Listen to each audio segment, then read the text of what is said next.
नमस्ते, टीएनए आपकी आवाज़ में आपका स्वागत है। आज मैं आया हूं एक दिलचस्प किस्से के साथ। किस्सा है राजघराने सिंधिया राजघराने से संबंधित और ज्योतिरादित्य की पर्सनल ज़िंदगी का। साल था 1991 का, महीना था दिसंबर का।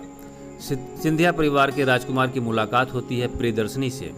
प्रियदर्शनी अपने नाम के ही मुताबिक बेहद खूबसूरत। यूँ तो ज्योतिरादित्य और प्रियदर्शनी अपने घर वालों की मर्जी से ही एक दूसरे से मिले थे, लेकिन विलायत से लौटे ज्योतिरादित्य को ये पता नहीं था कि वो पहली ही मुलाकात में अपना दिल हार जाएंगे। प्रियदर्शनी थी ही इतनी खूबसूरत, उन्हें देखते ही ज्योतिरादित्य ने यह फैसला कर लिया था कि वो शादी करेंगे तो प्रियदर्शनी से ही। इन दोनों का जोड़ा जितना खूबसूरत है उतनी ही खूबसूरत है इनके प्यार की कहानी। कहते हैं ना कि हर सफल व्यक्ति के पीछे एक औरत का हाथ होता है। ज्योतिरादित्य की कहानी में भी कुछ ऐसे ही मज़ेदार किस्से हैं। 18 साल तक एक पार्टी में रहने के बाद जब किसी दूसरे दल में जाना होता है तो यह प्रक्रिया इतनी आसान नहीं होती, लेकिन इस कठिन प्रक्रिया को भी आसान बनाया उनकी पत्नी प्रियदर्शनी ने, जब प्रियदर्शनी ने इस फैसले में भी उनका साथ दिया।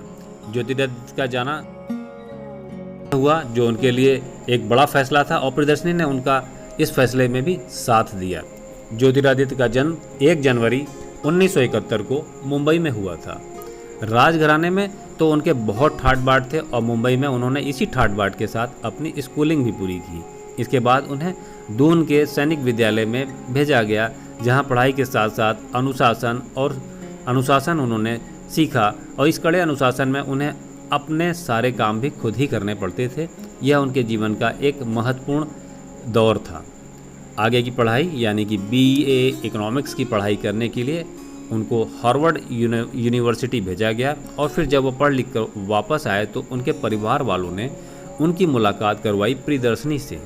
ज्योतिरादित्य ने सोचा भी नहीं था कि प्रियदर्शनी इतनी खूबसूरत होंगी। गुजरात के बड़ौदा के गायकवाड़ राजघराने की राजकुमारी प्रियदर्शनी देश की सबसे खूबसूरत राजकुमारियों में से एक थी।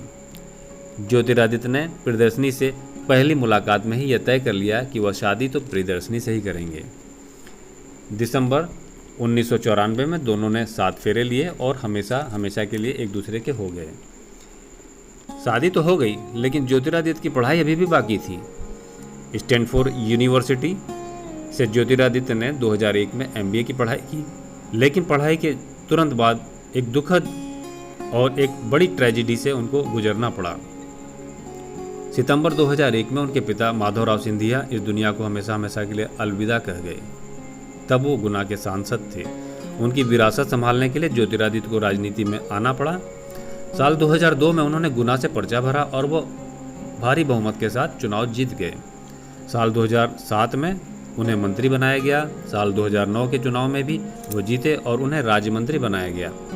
ज्योतिरादित्य गुना से हर बार चुनाव में उतरते रहे और हर बार उनके चुनाव प्रचार की कमान संभाली प्रियदर्शनी ने। प्रियदर्शनी घर घर जाकर लोगों से ज्योतिरादित्य के लिए वोट मांगती थीं। साल 2019 में कांग्रेस ने जब ज्योतिरादित्य को पश्चिमी उत्तर प्रदेश का प्रभारी बनाया तो गुना में चुनाव प्रचार की कमान संभाली थी प्रियदर्शनी ने।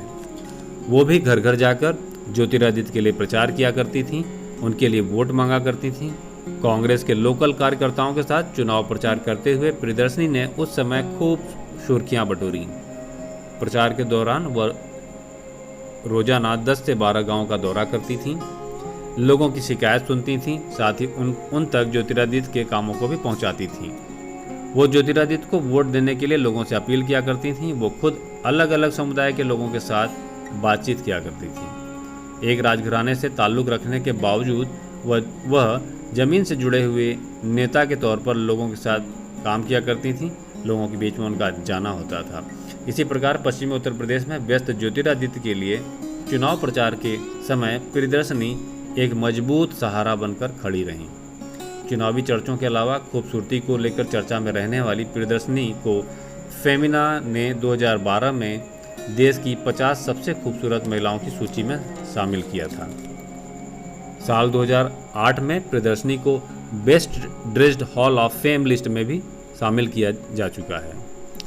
इस कपल के 2 बच्चे हैं, महाआर्यन सिंधिया और बेटी अनन्या सिंधिया। महाआर्यन सिंधिया ने अमेरिका के येल यूनिवर्सिटी से मैनेजमेंट की पढ़ाई की है और अपने पिता के हर फैसले पर उन्होंने भी ज्योतिरादित्य का साथ दिया है।